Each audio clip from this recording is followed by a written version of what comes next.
নমস্কার বন্ধুরা, আমি ডক্টর সুব্রত আর আপনারা দেখছেন আমার ইউটিউব চ্যানেল সুব্রত হেলথ। আজ এই ভিডিওতে আপনাদের সঙ্গে আলোচনা করব যারা ডায়াবেটিসে ভুগছেন তাদের ক্ষেত্রে ডিমের কুসুম খাওয়া উচিত কি উচিত নয়। আমাদের অনেকেই কোলেস্টেরলের ভয়ে ডিম এড়িয়ে চলি। অনেকেই মনে করে ডিম খেলে কোলেস্টেরল বাড়তে পারে, ডায়াবেটিসের সমস্যার পাশাপাশি হার্ট অ্যাটাকের ঝুঁকি অনেকটাই বাড়িয়ে দিতে পারে। কিন্তু এই সমস্ত ধারণা কিন্তু সম্পূর্ণভাবে অমূলক। ডিমে কোলেস্টেরল আছে অবশ্যই, তবে তা মোটেও ক্ষতিকর নয়, বরং উপকারী। প্রতিদিন একটি করে ডিম আপনি অবশ্যই খেতে পারেন। ডিম খেয়ে অনেকেই ডায়াবেটিসকে নিয়ন্ত্রণ করতে পারছে। সম্প্রতি আমেরিকার বিভিন্ন জার্নালে, বিশেষত জার্নাল অফ ক্লিনিক্যাল নিউট্রিশনে প্রকাশিত একটি রিপোর্টের তথ্য অনুসারে একথাই বলছে। এই রিপোর্টে বলা হচ্ছে যে সপ্তাহে 4টে করে ডিম ডায়াবেটিস রোগীদেরকে দেওয়ার ফলে ডায়াবেটিস 2 তার ঝুঁকি অনেকটাই কমেছে, প্রায় 37% কমে গিয়েছে। ডায়াবেটিস সাধারণত দু রকমের, টাইপ 1 এবং টাইপ 2। টাইপ 1 ডায়াবেটিসে দেহে ইনসুলিন তৈরি হয় না, কিন্তু টাইপ 2 ডায়াবেটিসে যে ইনসুলিন তৈরি হয় তার গুণগত মান বা পরিমাণ অত্যন্ত অল্প।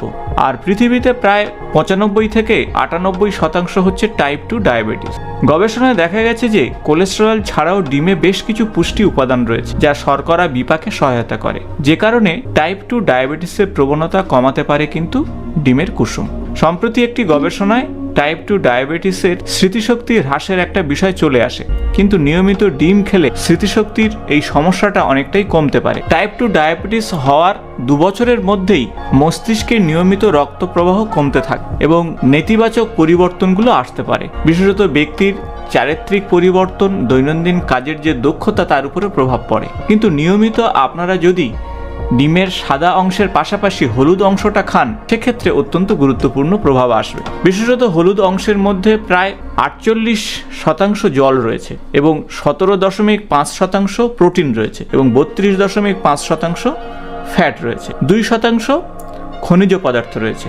ডিমের কুসুম অত্যন্ত কোমল এবং অত্যন্ত সহজে হজম হয়। কুসুমের মধ্যে থাকা ক্যালসিয়াম, ফসফরাস এবং আয়রন আমাদের শরীরের অত্যন্ত গুরুত্বপূর্ণ প্রভাব তৈরি করে। ডিম অত্যন্ত সহজে হজম হয় এবং সম্পূর্ণরূপে শরীরে শোষিত হয়, তাই ডিমকে একটি আদর্শ পুষ্টির খাবার বলা হচ্ছে। এই জন্য তাই নিশ্চিন্তে যারা ডায়াবেটিক রয়েছেন, অর্থাৎ ডায়াবেটিসে আক্রান্ত হয়েছেন, তারা খেতে পারেন। ডিমের মধ্যে পিউরিন বেস প্রোটিন নেই, তাই বাতের রোগীরাও এই ডিম খেতে পারেন। আমাদের প্রাত্যহিক চাহিদা প্রায় 300 মিলিগ্রাম কোলেস্টেরল, কিন্তু একটি বড় ডিমে 186 মিলিগ্রাম কোলেস্টেরল রয়েছে। ফলে আপনি অনায়াসে 1টি বা 2টি ডিম প্রত্যহ খেতে পারেন। সপ্তাহে 7টি কিংবা 10টি ডিমও পর্যন্ত আপনি খেতে পারেন সপ্তাহে। অনেকের জিনগত অসহনশীলতা রয়েছে, অর্থাৎ জেনেটিক কিছু প্রবলেম থাকার জন্য ডিম খাওয়ার ফলে তার শরীরে কোলেস্টেরল বাড়তে পারে। সেক্ষেত্রে আপনি ডিম অবশ্যই খাওয়া শুরু করুন।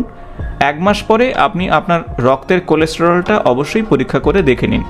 যদি কোলেস্টেরল বৃদ্ধি পায় তাহলে আপনার শরীরে জিনগত অসহনশীলতা রয়েছে, সেক্ষেত্রে আপনার ডায়েট চার্টে ডিমকে আপনি কমিয়ে দেবেন বা কুসুমকে বাদ দিয়ে আপনি অবশ্যই খেতে পারেন। কিন্তু বেশিরভাগ মানুষের ক্ষেত্রে অ্যান্টি ডায়াবেটিক প্রপার্টিযুক্ত এই ডিমের হলুদ অংশ কোনোভাবেই আপনারা ফেলবেন না, অবশ্যই আপনার ডায়েট চার্টে রাখবেন।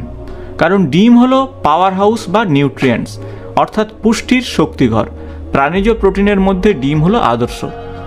ডিম শুধু আদর্শ প্রোটিন নয়, বরং অনেক গবেষণায় প্রমাণিত হয়েছে ডিমের মধ্যে থাকা যে ওমেগা 3 ফ্যাটি অ্যাসিড, যা আপনার শরীরের বিভিন্ন সমস্যা থেকে মুক্তি দিতে পারে, বিশেষত হৃদরোগের ক্ষেত্রে অত্যন্ত গুরুত্বপূর্ণ।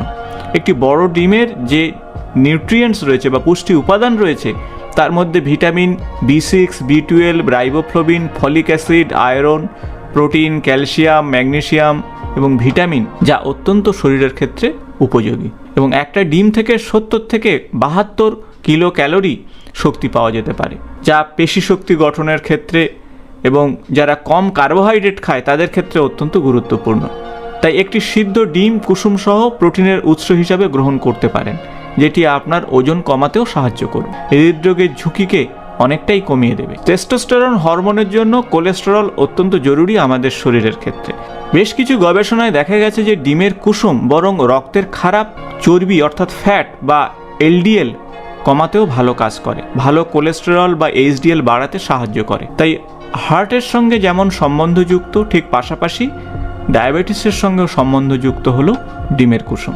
তবে আপনি যদি ভেবে থাকেন ওষুধের মতো কুসুম খেলে আপনার শরীরে অতিরিক্ত কোলেস্টেরল কমে যাবে, সেই চিন্তাভাবনা কিন্তু একেবারেই করবেন না।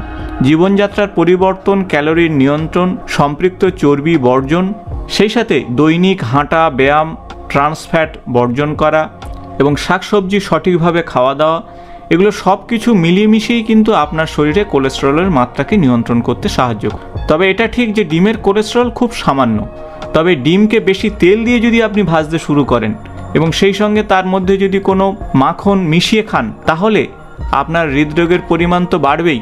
তাই সেক্ষেত্রে আপনাদের বলবো যে খাদ্যাভ্যাসের পরিবর্তন আপনাকে করতে হবে।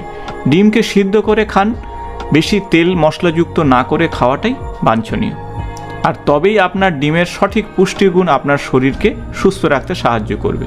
তাই আজ থেকে আপনি আপনার ডায়েট চার্টে অবশ্যই সপ্তাহে 7টি বা 10টি ডিম আপনি রাখতে পারেন। তবে তার সঙ্গে বলবো ধূমপান ত্যাগ করুন, দৈনিক হাঁটুন, শাকসবজি প্রতিদিন খান, ফল খান এবং নিয়মিত আপনি আপনার ডাক্তারবাবুর সঙ্গে পরামর্শ করুন। অতিরিক্ত লবণ খাবেন না, মিষ্টি এড়িয়ে চলুন। আর এগুলো মেনে যদি আপনি রোজ একটি করে কুসুম সহ ডিম খান, কোনোভাবেই আপনার সমস্যা হবে না। আশা করব ভিডিওটি আপনারা সহজভাবে বুঝতে পেরেছেন। আর অবশ্যই বন্ধুদের সঙ্গে ভিডিওটি শেয়ার করুন এবং নিয়মিত আমার চ্যানেলের আপডেট পেতে চ্যানেলটি অবশ্যই সাবস্ক্রাইব করবেন, পাশে থাকা বেল বটনটি প্রেস করবেন, যাতে নতুন নতুন ভিডিও অবশ্যই সবার আগে আপনার কাছে পৌঁছাবে। এবং সেই সাথে বলবো, আপনারা কী ধরনের ভিডিও চান বা দেখতে চান অবশ্যই কমেন্টস বক্সে কমেন্টস করে জানাবেন, আর সেই ধরনের ভিডিও অবশ্যই আপনাদের জন্য প্রস্তুত করব। আজ এই পর্যন্ত। নতুন কোনো ভিডিও নিয়ে অবশ্যই আপনাদের সঙ্গে দেখা হবে। নমস্কার।